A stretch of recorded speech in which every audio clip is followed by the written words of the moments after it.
In this lesson, we're going to be looking at the binary search. Now, the binary search is a more advanced way to search for a target inside of a collection.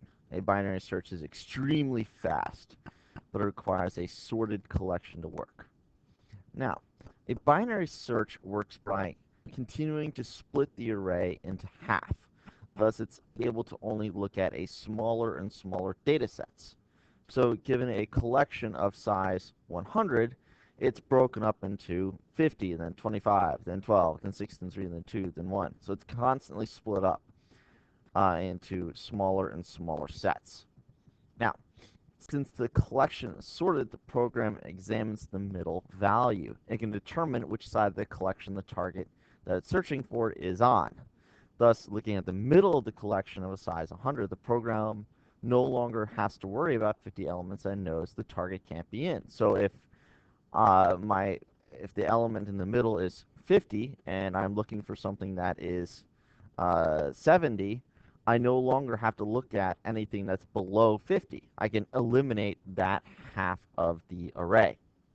So the binary search returns the first occurrence that the target's found at, which is not necessarily the first occurrence in the collection, or -1 if the target was not in the collection.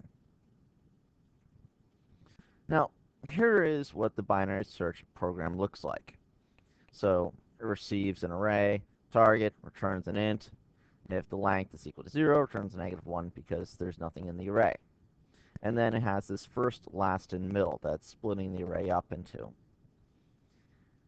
And we have a while loop, and it's looking whether it's less than the target, equal to the target, or if I hit this else, it's greater than the target. So my first and last are constantly moving. My middle is always equal to first plus last divided by 2. If I don't find it inside the while loop, it returns a -1. Now let's look at the big O notation. It's used to classify algorithms by how fast they're able to work based on an input size. So given a collection of size n, the binary search is O of log n.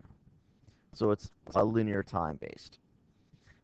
Best case, O of 1, it's found in the first try. Worst case, O of log n. It's the last element, or it's not in the collection. So let's actually demonstrate how this works. So we've got 4, 7, 8, 10, 17, 18, 20, 22, and 24. The target we're looking for is the number 17. So let's run through this. Let's see what's going to happen. So our minimum and max and middle, first, last, middle, however you want to define it. These are going to be index values. So our array, index 0, 1, 2, 3, 4, 5, 6, 7, 8, 9. Thus our minimum is 0, our max is 9. So 0 plus 9 divided by 2 is 4. So what value is at index 4 is 14. Well, 17 is greater than 14, so I can eliminate this half. I don't need to look at that. So my minimum is now going to become my middle plus 1. So my minimum is now not 5. My max is still 9. So now 5 plus 9 divided by 2 is 14 divided by 2, which is 7. So I'm now looking here at index 7. Well, 17, which is my target, is less than 20, so I can eliminate that part. And now my max is going to move to 6. So my minimum is still 5. 5 plus 6 divided by 2 is 5. So I look at index 5. Oh, there it is. I found it.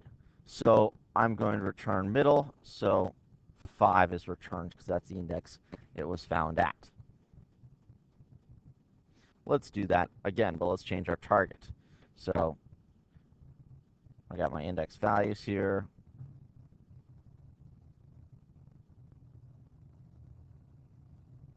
So my minimum is 0, max is 9, so middle is 4, because minimum plus max divided by 2. So index 4 is 14.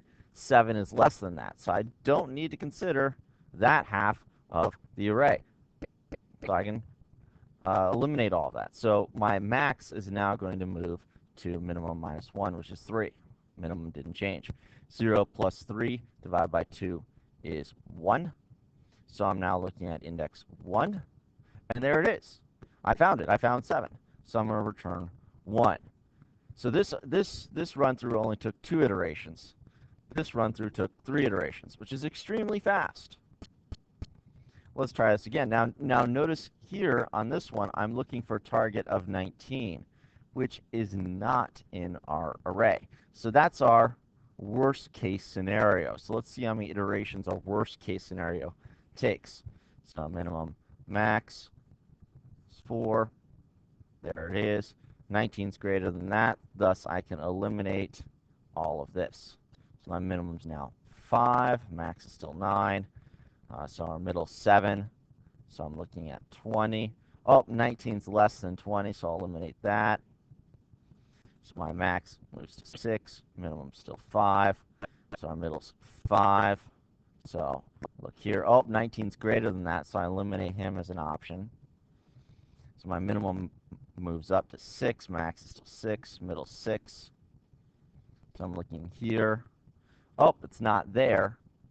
It's actually greater than that. So that means I'm going to move my minimum up. My max stays the same. Now here, since my minimum is greater than my max, I call it's a problem. I return -1. So you can see there it took a total of 5 iterations. Still extremely fast, even though that was the worst case scenario. And now let's look at one that's at the end. So let's go through the same setup. So 0, 1, 2, 3, 4, 5, 6, 7, 8, 9. It's easy to keep track of your index values. That's why we always write it down. 0, 9, the minimum's 4. There's 4. It's not there. It's greater than that, so I move up. Minimum's now 5. Max is 9. So the middle 7. It's greater than that, so it's not in that half. So my minimum moves up to 8. 8 and 9 divided by 2, middle's 8. So I look there. Oh, it's not there. It's actually greater than that, so my minimum moves up again. So middle's 9. Oh, we found it. Took 4 iterations, and it returns index 9. And that is the idea of how binary search works. And this is the end of the lesson.